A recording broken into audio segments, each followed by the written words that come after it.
Alright, what's up you guys? Welcome to another episode of SHARKNEWZ Xtra, as today we're going to be taking a look at a line that has already been released, but I wanted to go back and talk about it, and that's none other than Combat Creatures by the company Morphonauts. Now, for those who haven't collected back in the day Battle Beasts, this basically works simultaneously with that, so it's kind of like a bigger scale version of those figures, and I did order one figure for now, and I will be getting the rest soon. But for now, I will tell you that this line is actually very impressive in the sense that the figure that I got was Sealoch, and it holds a lot of weight to it, which is awesome. Now, there are some nitpicks to the figure, which we'll talk about shortly, but as a whole, I will tell you, as a fan of someone who loves like anthropomorphic creatures, who grew up in the 90s, who loved characters that were like animals and walking and talking and beating each other's asses and having a very wide story. I will post the official website in the description below, but so you can read the actual story about that on your time. But what I want to talk about is the actual figures, just because I love the idea of this and I love the concept of it, and it just fits right in the category of my style of collecting, which is something that I'm very interested in. So at the time of making this video, the figures have already been released. They're already out there. And this was originally a Kickstarter, so it got funded. Unfortunately, there were other stretch goals, but we won't talk about those for now because we don't know if there's going to be a Wave 2. But let's talk about Wave 1, which has only been 4 figures, which is great. Very simple and straightforward to start off with. So first we have the character Virelion, and this character is, like the title says, is a lion. So this is one of those figures where it has like the reddish golden armor. It kind of reminds you of like Power Rangers and these old 90s properties if you grew up at that time. Really cool, like anime style looking figure.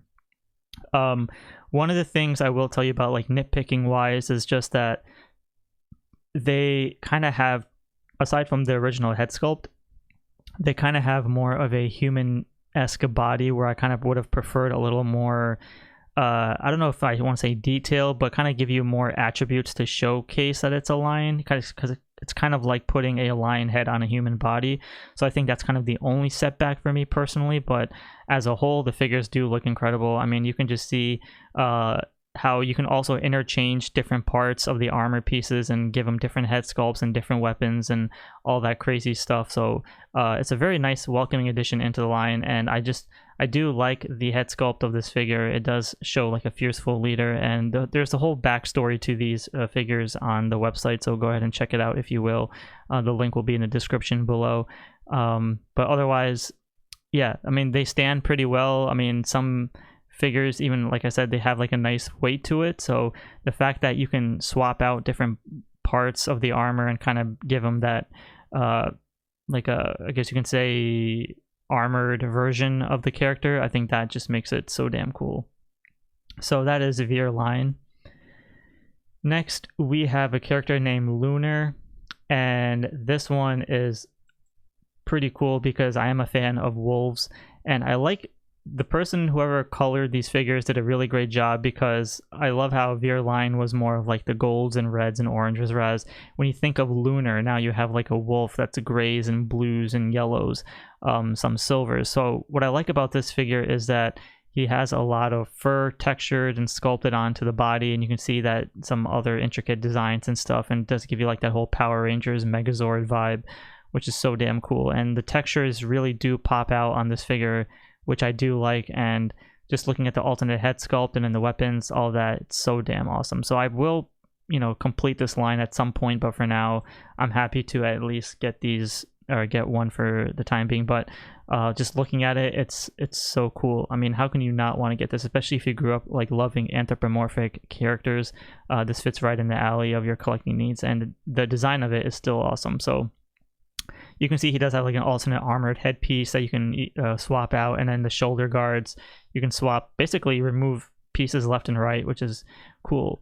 Now, one of the things I will mention that you'll see that all these figures don't have, aside from the last one we'll talk about, but one of the things I would have preferred is to have tails on these figures. Now I know that might be a little too hard to do, but because they're more like in the human body form, I would have preferred that, because this is also a wolf, that he would have had a tail, but I guess it's fine. I mean, it might have been a little more difficult to do, but it's still a really great looking figure.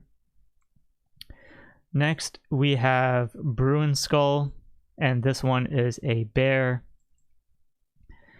And there was this little setback for this particular figure that people had, where the colors were kind of dripping off of the figure, but I think they did a factory reset, or they exchanged it or whatever and fixed the error. So that was really awesome of them to do. This is a nice color scheme because you got the brown fur, the brown textures with the green eyes on the head sculpt of the bear. That looks awesome. And then you got the gunmetal gray with the yellows and golds and greens, and then the designs of his armor looks pretty sick. Nice belt, and then the shin guards of the armor pieces. I love how he has more of the claws for the alternate hands, so that's freaking sick. Or probably like gauntlets, which, if you will, and then you got the weapons too. So again, the color schemes on all these figures do pop out in their own way, which is absolutely fantastic. So yeah, not too much to say about it other than it looks great. Like there's no issues, and hopefully we'll at some point we'll get like a polar bear or some other bears, I don't know, but this is another great one to add into the line. And then last but not least, we have Sealoch, which is the figure that I pre-ordered, and this one is awesome because I am a fan of sharks. I love sharks, and this figure is so damn cool. So in this image you can't really tell, but if you look at the right eye, it's actually kind of like cut off, so it's like a scratch on the eye. So that's a nice attention to detail. The blues of the teals and light blues look awesome. It does have more of a robotic feel to it, and I believe he's the villain of the set.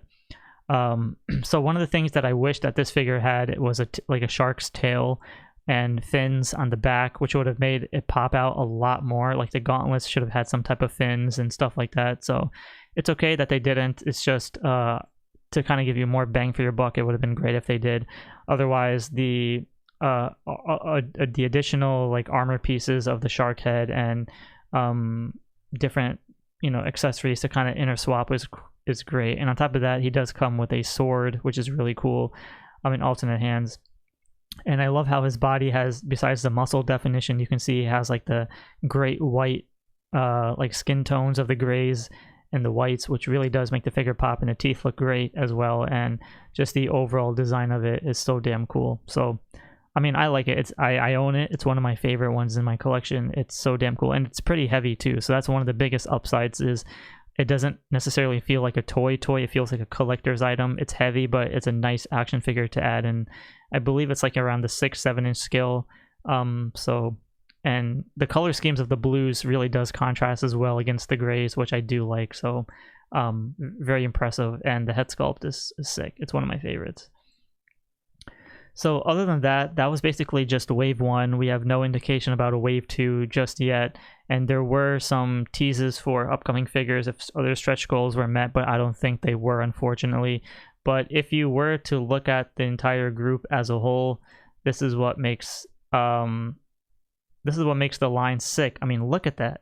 Wouldn't you want a TV show based on these guys? This looks so damn sick. It's awesome. I love it. They just look incredible together. You cannot go wrong with, if you're someone that loves like Battle Beasts and grew up in the 90s with all these anthropomorphic characters. So this just looks, one is an enemy, the other 3 are probably like in their own realms of good guys or whatever, but just the style of it is so damn awesome, and I love it. So let me know in the comments below if you pre-ordered these figures or you ordered them, because I hope to get the other 3 at some point, but yeah, they look great. So with that being said, thank you all for watching. I'll be sure to make updates in the future, and I'll talk to you all in the next episode.